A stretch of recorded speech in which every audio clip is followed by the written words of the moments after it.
Olá, alunos! Vamos começar a aula da 18ª semana. Para começar, eu gostaria que vocês observassem a figura. A figura, ela está representando fases do desenvolvimento embrionário de espécies animais.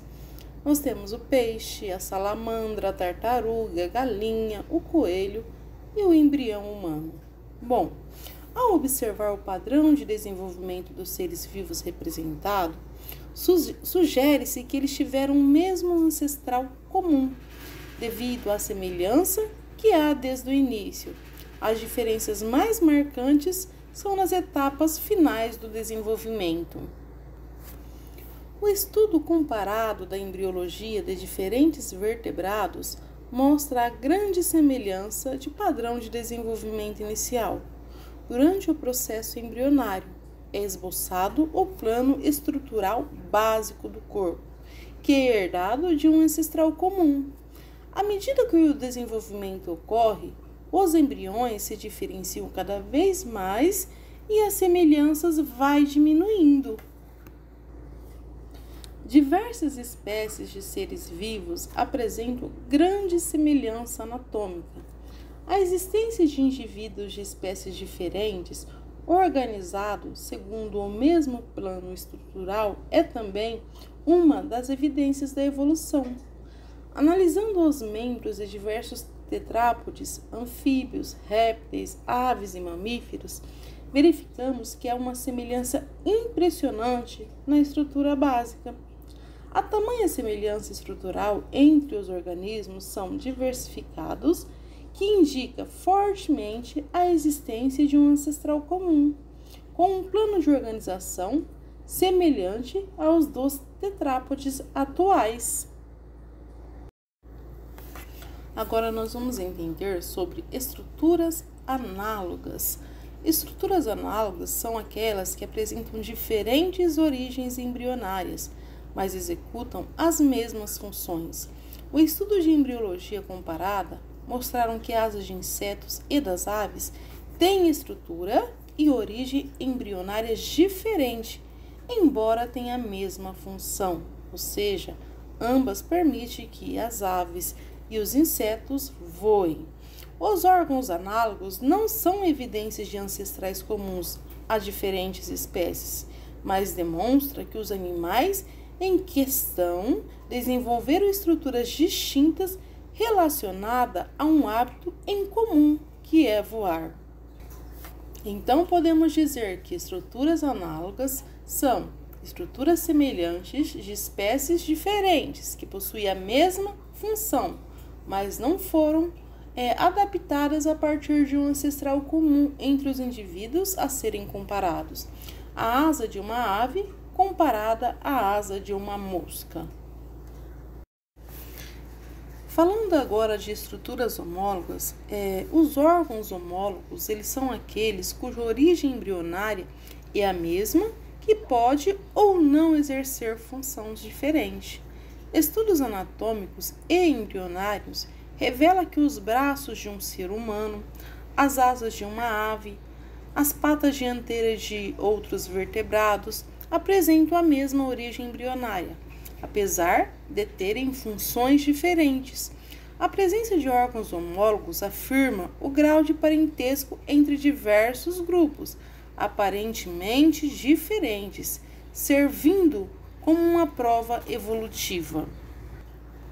Sendo assim, podemos dizer que estruturas homólogas de espécies diferentes ou não foram herdadas de um ancestral comum. O braço do homem é homólogo à pata dianteira do cavalo. A asa do morcego é homóloga à nadadeira da baleia. Órgãos vestigiais. Mas o que é um órgão vestigial? Bom, a presença de órgãos vestigiais constitui mais uma evidência evolutiva. Tais órgãos, embora geralmente sem função atualmente, permaneceram vestigialmente, indicando sua existência lá no passado.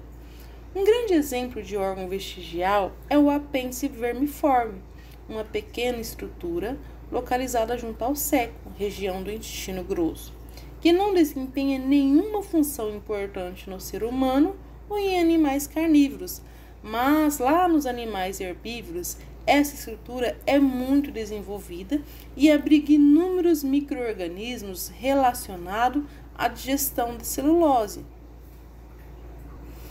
Então, nós podemos definir órgão vestigial a uma estrutura atrofiada que não tem função, que possui pouca ou nenhuma função em um determinado organismo. Um dos principais exemplos de órgãos vestigiais é o apêndice humano. Evidências moleculares na evolução. A comparação entre moléculas de DNA de diferentes espécies tem revelado o grau de semelhança de seus genes, o que mostra o parentesco evolutivo. O mesmo ocorre com as proteínas, que em última análise refletem as semelhanças e diferenças genéticas. As modernas técnicas de análise bioquímica revelam grande semelhança quanto à estrutura molecular de organismos distintos. As proteínas, por exemplo, em todos os seres vivos são compostas dos mesmos 20 tipos de aminoácido. O código genético é praticamente o mesmo em todas as formas de vida. Os biólogos acreditam que essa semelhança resulta do fato de os seres vivos terem herdado dos seus ancestrais mais remotos um mesmo sistema de codificação genética. Quando houve o surgimento da Terra, lá há cerca de 4,6 bilhões de anos, era completamente diferente do que vivemos hoje.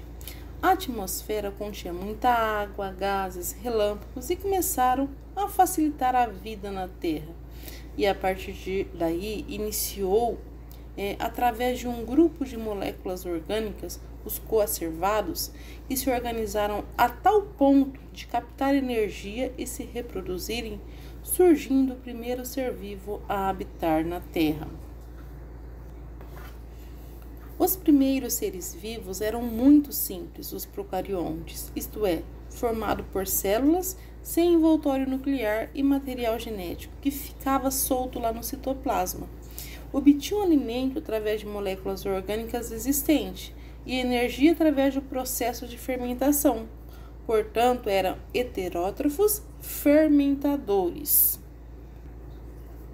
Bom, com as reservas de substâncias orgânicas existentes no oceano, elas foram se esgotando, os seres heterótrofos foram se multiplicando e tornando-se mais complexos. Ocorreu uma mutação de algumas moléculas e os seres heterótrofos foram se transformando até surgir um grupo capaz de aproveitar a energia luminosa que provinha do Sol e a partir dela passou a produzir seu próprio alimento por um processo chamado fotossíntese. Assim surgiram os seres autótrofos. E quem é? As plantas. E ao longo dos tempos, as células foram ficando cada vez maiores e mais complexas, e apareceram nas células as organelas que desempenham funções específicas, além do núcleo, onde fica armazenado o material genético, separando-o do citoplasma. Essas células chamamos de células eucarióticas.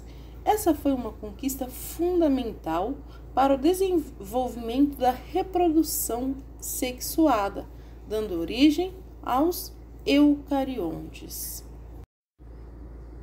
E a organização celular não parou nas estruturas internas, ela passou a aproximar células idênticas e formar colônias de seres unicelulares, que são seres que contêm apenas uma célula.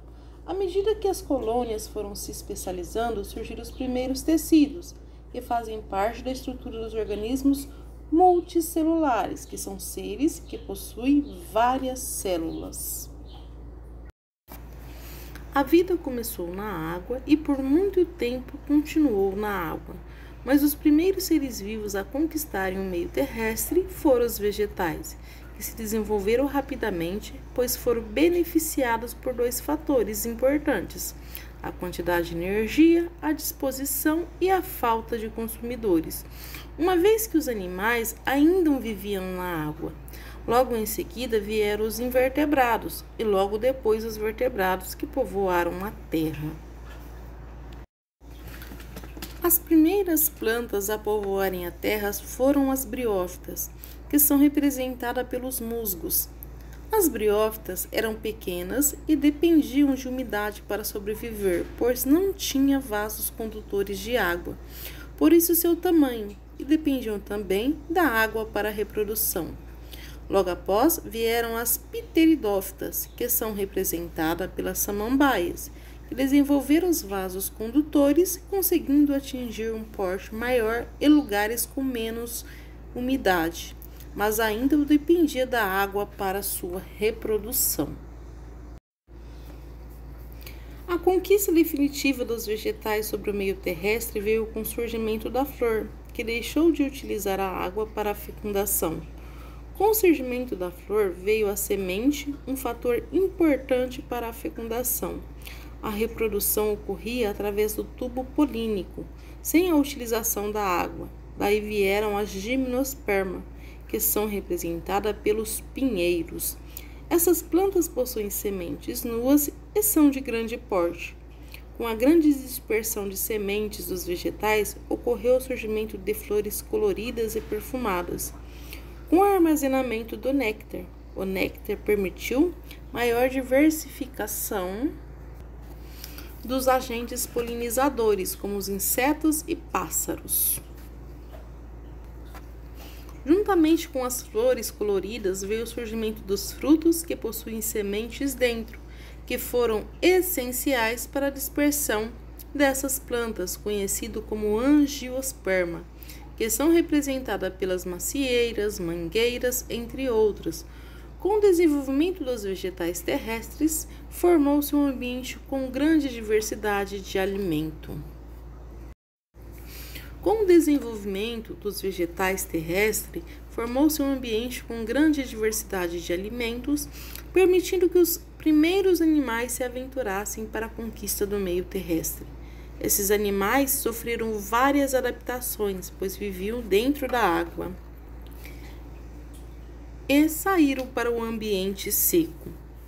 Os seus organismos passaram a se adaptar à retirada de oxigênio do ar atmosférico, além de proteção para não perderem água, evitando assim o ressecamento. Os primeiros seres vivos que conseguiram essa adaptação foram os artrópodes, que atualmente são os mais adaptados ao meio ambiente.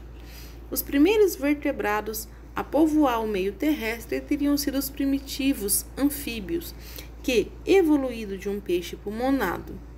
Estes conquistaram parcialmente o meio terrestre, pois ainda necessitavam da água para sua reprodução. A principal adaptação para os vertebrados conquistarem de vez o meio terrestre foi o desenvolvimento do ovo com casca, que permitiu a reprodução fora da água, o que ocorreu com os répteis. Depois dos répteis surgiram as aves e os mamíferos. Devido às adaptações desses animais, como a homeotermia, animais com temperaturas constantes, conseguiram se adaptar praticamente a todos os ambientes terrestres. Bom, pessoal, por hoje é só e até a próxima aula.